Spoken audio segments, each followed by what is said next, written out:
So you want to buy a car in Singapore. You've decided to ignore the price of entry, bypass the excellent public transport system, and decided that private transport is a must. Well, if so, welcome to the club.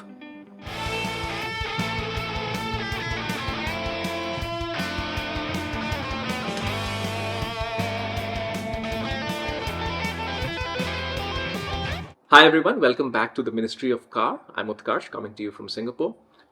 Jokes apart, buying a car in Singapore is much like a house purchase in most of the world due to the sums involved.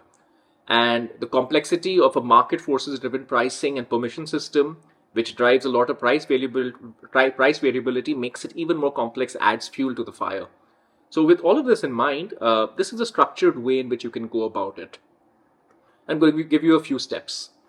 Step one is to understand how the Singapore market and pricing works. I have made a detailed video and a detailed article on this, which explains this as succinctly as possible. That said, the long and short of it is cars are expensive due to massive taxes. They get registered for 10 years at a time, but you can get some of those taxes back. Anyway, watch the video. That'll explain it. I don't want to repeat myself, but everything you need to know about how cars are priced, how new cars are priced, how used cars are priced, how price varies over duration of time. Everything is in this video and this article. Choose your medium of choice. Okay, step number 2. Decide on the kind of car and the intended usage period. This will affect whether you'll buy new or used. Typically, I would always recommend used, unless perhaps you're looking at buying a car and keeping it for 10 years. Then there are certain cases under which a new car may make sense. Again, you can check out my guide on car pricing. You can check out paper value, my note on paper value, something very important to when it comes to car pricing. And you will be much better prepared.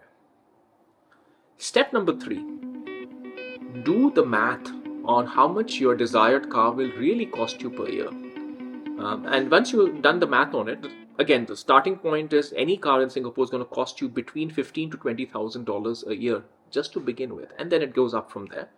Do your own assessment on whether your own needs justify this outlay, whether you need to adjust anything. Maybe you need to, maybe you realize that you don't want to spend this much. So maybe you need to adjust your budget accordingly and maybe adjust your needs accordingly.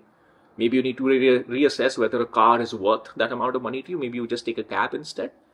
So just again, use the resource that I've given you to figure out how much your car will really cost you every year. So in this video so far, I've redirected you to 3 different videos because those explain a few things in detail. But what I want to do now is I want to give you some practical tips beyond the theoretical understanding that you need to know as a background. And again, if all of this is a bit too much and if you really want just a simple solution, I also do offer private consulting where I will basically explain everything to you in a very, very short fashion, and I will come up with a solution for you based on your particular need. But that's I can't do that for everyone, right? I have a limited amount of time. So that option is always there, but just stick on to these free resources as well. Okay, the few critical tips. First thing to know about in the Singapore car market: agent car or PI car. What do these two terms mean? Cars in Singapore are either imported officially by the dealer, by the representative of the manufacturer, or they are imported by parallel importers. Somebody may import a UK car, somebody may import whatever. Usually UK is a very popular option, or Japan sometimes, because they are right-hand drive countries.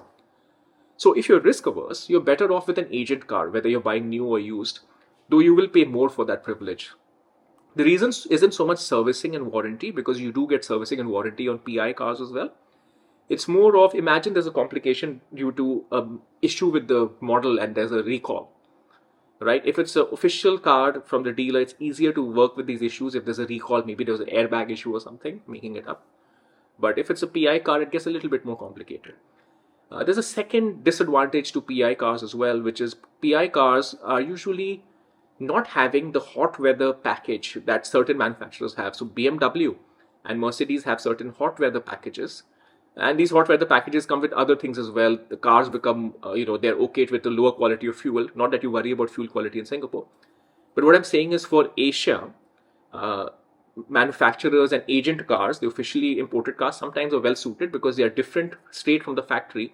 Versus if someone buys a car from the UK and imports it, that won't have the hot weather package. It may not have the good aircon. It's really a case-by-case basis, but something to be aware about. Second thing to be aware about, the Conti car premium. Now, Singapore is a very brand-conscious country, and traditional European marques like BMW, Mercedes, Audi, and even Volkswagen, they command a significant premium versus, say, the equivalent Japanese or Korean car. Now, these premiums are there in Europe and the US as well, but here they're much significantly higher in general as a percentage, and you multiply that with the actual cost of cars in Singapore, you're paying significantly higher to have that European mark. These European companies are even called continental cars in Singapore. It's kind of a thing. Do you have a Japanese car or do you have a continental car? Now, this is a very particular to Singapore value equation. Maybe you are from Europe, maybe you work in Europe or you're from the US. You may not have that same fascination for these premium brands. So why should you pay a premium for it, right? So that's just something to be aware about. So say, for example, a Honda Accord does the same job as a Volkswagen Passat. Go for the Accord if it makes no difference to you. Don't pay that premium if you don't need to, but do note that it is valued in the market. Thirdly, the performance luxury car premium. Now, the best way to understand this is to understand perhaps what is my, at least, assessment of Singapore government's general philosophy towards taxation. Or perhaps life in general. If you look at Singapore, the basics are very well taken care of, right? You have very good subsidized public housing, very good public transport. There are even ways to have affordable food due to all the hawker centers, and there are certain ways in which Singapore government promotes that. But when it comes to luxuries, that's when Singapore makes you pay. Alcohol is taxed. Private housing is more expensive. Private transport is much, much more expensive. Right? So this is the philosophy. Basics are taken care of, but if you want luxury, you better pay through your nose. This is what I see. Now, this also applies to cars, because when it comes to cars, what you see is taxes grow exponentially as you go towards luxury or performance cars. There are 2 or 3 ways to look at this. One itself is the ARF. This is one of the things you need to know about. This is the tax paid on the car when you register the car. For a cheaper car, it may be 100% of the car's value. So it's just doubling the price of the car, so to speak.